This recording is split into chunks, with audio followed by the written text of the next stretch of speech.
सुरुवातीला कसं गाडी आमच्या हे असताना गाडीवरनं मी स्वतः करायचे तेव्हा. मग नंतर आम्ही गाडीवर गेल्यावर मग माणूस माझी मैत्रीणच असायची. 20-20 किलो खोबरं आम्ही हाताने पिसायचं माहिती आहे ना. म्हणजे तुमची घाई गडबड होणार नाही, सकाळच्या वेळेत काही गडबड होणार नाही काय अबे. हा, जेवण पटकन होईल. जेवण पटकन होतं. कसं झालंय बघा. नमस्कार, मी शांती श्रीकांत गजने आपल्या या चॅनलमध्ये तुमचं मनापासून स्वागत करते. ज्या ज्या वेळेला तुम्ही बघता ना आमच्या वाटणाच्या रेसिपी बनवते ना, त्याच्यात मी सुकं खोबरं बरणीत भरून ठेवलेलं असतं. आणि आयत्या वेळेला कसं ते सुकं खोबरं पटकन घेता येतं. ते स्टोअर कसं करायचं ना, म्हणजे बऱ्याच कमेंट होते बघा, हे खोबरं ना स्टोअर कसं करता तुम्ही, कसं बनवून ठेवता, ते आज मी तुम्हाला दाखवणार आहे. हे भाजलेलं सुकं खोबरं ना 5-6 महिने पण चांगलं टिकतं. हा, ते भाजून कसं ठेवायचं ना ते तुम्हाला दाखवते. म्हणजे कसं आपल्याला पटकन घेता येतं. कामाची गडबड असेल, घाई गडबड असेल ना, तर असे सुकं खोबरं पटकन घ्यायचं आणि वाटण करायचं. कांदा काय पटकन मग होतो बारीक करून. हा, पटकन भाजून पण होतो. खोबरं कसं खिसायला मग भाजायला वेळ लागतो ना, म्हणून गडबड होते. हे बघा, असं मी सुकं खोबरं घेतलंय. स्वच्छ करून घ्यायचे. हा, कवडी चांगल्या अशा पुसून घ्यायच्या. आणि सुकं पाहिजे, चांगलं खडखडीत पाहिजे. हे बघा असं, मग टिकतं पण चांगलं. हा, तुम्ही दुकानातून आणून ना एक ऊन लावलात ना तरी पण चालेल. वेगवेगळ्या पद्धती आहेत किसायच्या, तुम्हाला दाखवते मी.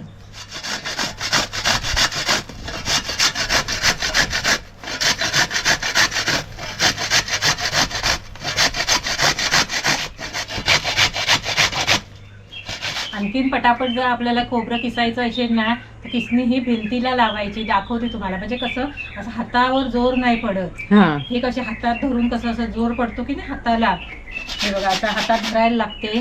आता दुसरी पद्धत तुम्हाला दाखवते, अगदी सोपी पद्धत. हा, ही बघा, अशी भिंतीला ना खाली पेपर घ्यायचा, नाही तर असा प्लास्टिकचा कागद घ्यायचा. हा, प्लास्टिकचा कागद बघायचा नाही तर सरतो हा तेलकटमुळे.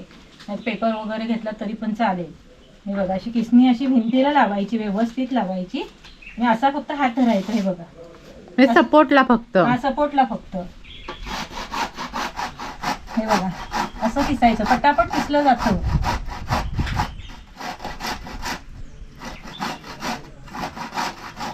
असं काय काय वेळेला कसं असं तेलकट होतो हात. हे बघा, असं तेलकट होतो ना, मग कॉटनचा असा कापड घ्यायचा पुसायला, हात पुसायला. हा, सरतात ना नाही तर म्हणून. बघा, पटकन झालं की नाही. होय, हे बघा.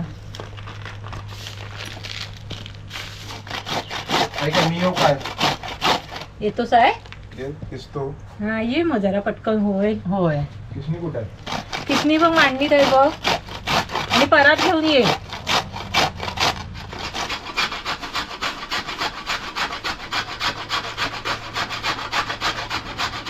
आपण हे आता म्हणजे मिसळीला तेव्हा गाडीवर असताना मिसळीसाठीच आपलं भरणी भरून ठेवायचं तसंच की. हा, तसंच करून ठेवते. जरा दाखवते करून.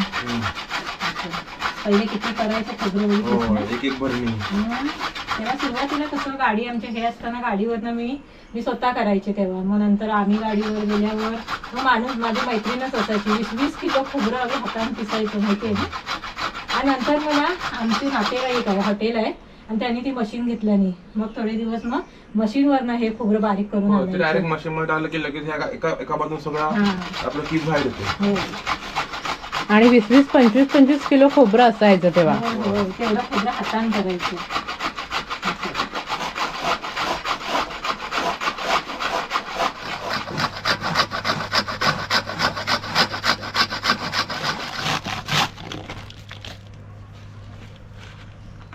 किती झालं गो अबे. होय, अशी पद्धतीने तुम्ही केलात ना की लगेच होतं. बघा, असं बाजूला करायचं.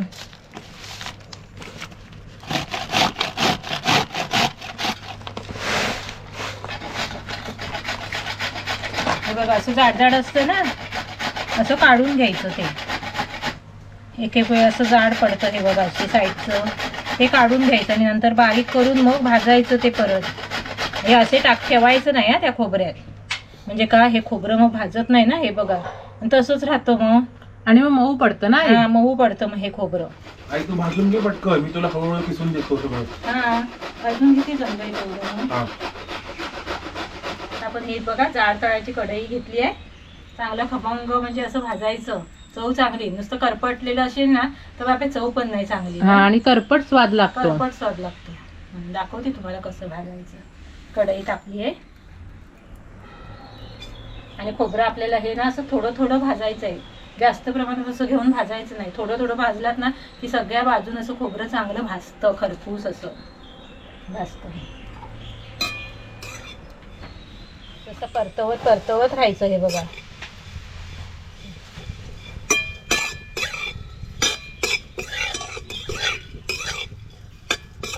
आग कमी करूनच आपल्याला असं हे खोबरं बघा भाजून घ्यायचं, मस्त सोनेरी रंगावर असं भाजायचं. म्हणजे चुरचुरीत व्हायला पाहिजे. काय हवे? हा, चुरचुरीत. त्याचा नरमपणा आहे ना, मऊपणा, तो पूर्णपणे जायला हा, पाहिजे. म्हणून आग कमी करूनच आपल्याला हे खोबरं भाजायचं आहे. ह्या रंगावर ना खोबरं भाजायचं बघा. हे बघा, आणि असं सुपात ओतायचं. असं सूप असेल तर अति उत्तम. हे बघा, असं ओतलं ना असं पसरवून ठेवायचं. म्हणजे दुसरं भाजेपर्यंत हे जरा थंड होतं. सूप असं नसलं ना तर आधी चालणीत काढायचं, ते भाजेपर्यंत चालणीतलं खोबरं मग परातीत ओतायचं. हा, पण डायरेक्ट परातीत ओतू नका, म्हणजे शेदवतात ना, नाही तर पाणी सुटतं असं. पाणी सुटतं म्हणून.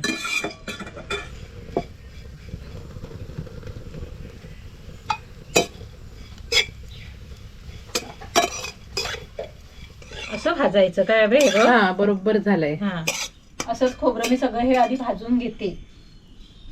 खोबरं बघा सगळं भाजून थंड करून घेतलंय. कसं भाजलंय बघितलं ना, न करपवता असं भाजून घेतलंय.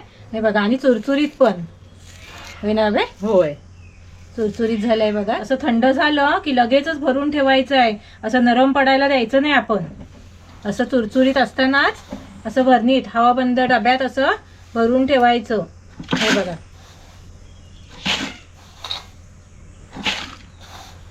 असं फिरकीचं झाकण. हे बघा, असं अशा झाकण्यांची भरणी असतात ना की कुठलीच वस्तू बघा चांगली राहते पण.